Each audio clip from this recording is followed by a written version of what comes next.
যে আল্লাহ যদি ইচ্ছা স্বাধীনতা না দিতেন তো আপনি চিন্তাধারা দিয়ে সব চিন্তা করতে পারতেন না। আপনি চিন্তা ক্ষমতাকে নিজের ইচ্ছা মতো চিন্তায় কাটাইতে পারতেন না। কেননা মানুষ একটা 3.5 আইতা, বেশি সুখও সইতে পারে না, বেশি দুঃখও সইতে পারে না। বেশি সুখ যদি আসে, কুরআন বলে ইদা মাসসাহুল খায়রু মানুয়া ওয়া ইদা মাসসাহুশ শাররু জাজুয়া।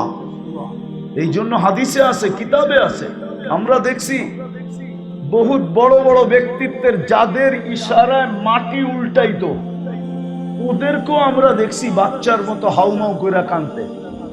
না দেখেন নাই? দেখেন নাই? নাম বলবো? নামও বলা যায়, কিন্তু নাম বলতে চাইতেছি না। যাদের ইশারায় মাটি উল্টায় যেত, সবকিছু উল্টায় যেত, ওরকম মানুষকেও বিপদে পড়লে আমরা হাউমাউ করে কাঁদতে দেখছি। কি করে হাউমাউ করে কাঁদতে দেখছি। কিতাবের কথাই সত্য, কিতাবে আছে। ইদা ওয়াকা ফিল মুসিবাতি, আমি আরবি বলতেছি, ইদা ওয়াকা ফিল মুসিবাতি তারাহু তিফলান সাগীরা। বিপদে যখন পড়ে তো বাচ্চার মতো হাউমাউ করে কাঁদে। আজকে ইচ্ছা স্বাধীনতা আল্লাহ দিছে, বিদায় আপনি বিবেক দিয়ে সবকিছু করতে পারেন, বুদ্ধি দিয়ে সবকিছু করতে পারেন, যে কোনো বিদ্যায় বিদ্বান হইতে পারেন, যেমন খুশি তেমন দিন জীবন কাটাইতে পারেন। কিন্তু এটা মনে রাখবেন, আপনি মুসলমানের ঘরে নির্বাচিত, আর আপনার পক্ষ থেকে না, আল্লাহর পক্ষ থেকে। আল্লাহ নির্বাচিত করছে বিদায় আপনি মুসলমানের ঘরে, আল্লাহ নির্বাচিত করছে বিদায় আপনি উম্মতে মুহাম্মদী। এই দুটা কিন্তু আল্লাহর পক্ষ থেকে, ভুলা গেলে চলবে না। দুনিয়ার জীবন 60-70 বছর, কবরে দিয়া আসতে দেরি, এটাই সত্য। নাইলে আমি এই আগস্টের 17 তারিখে ছিলাম মক্কা মুকাররমা। আমি যখনই ওইখানে যাই, আবু তালেবের কবর যখনই দেখি আমার চোখে পানি আসে। এই জন্য পানি আসে যে আবু তালেবের থেকে বড় ব্যক্তিত্ব তো কেউ নাই। আল্লাহ রসুলের সাথে সম্পর্ক তো কারো এর চেয়ে বেশি নাই।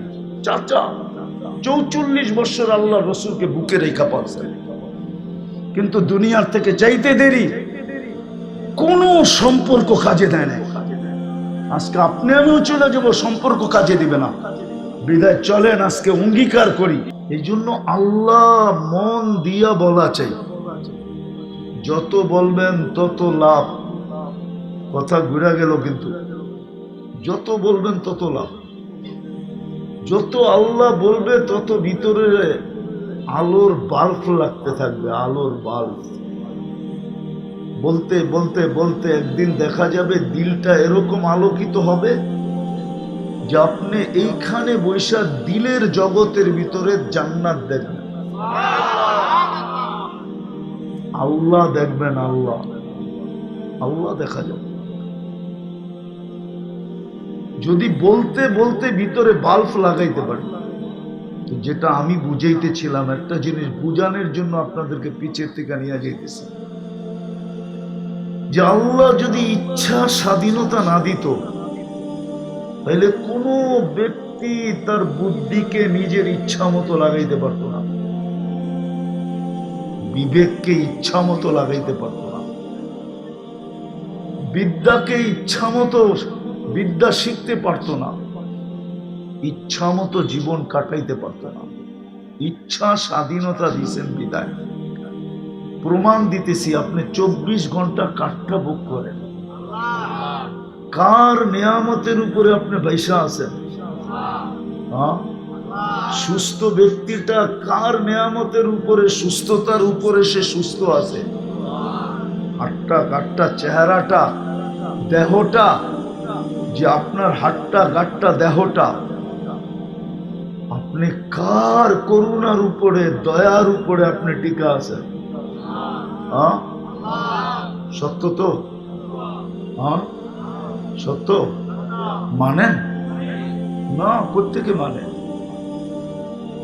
যদি মানতই, যদি সত্যই হইতো, যদি মানতই, তাহলে আমার সমাজের এই পরিস্থিতি কেন হইতো?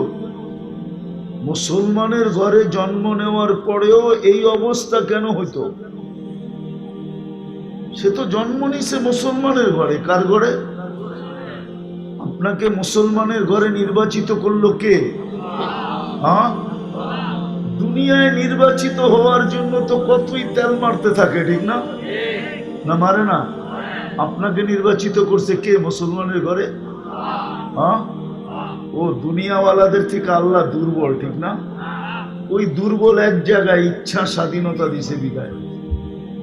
যদি ইচ্ছা স্বাধীনতা না দিতেন তাহলে আপনাকেও আকাশের মতো খুঁটি ছাড়া দাঁড় করায় রাখতে পারতেন।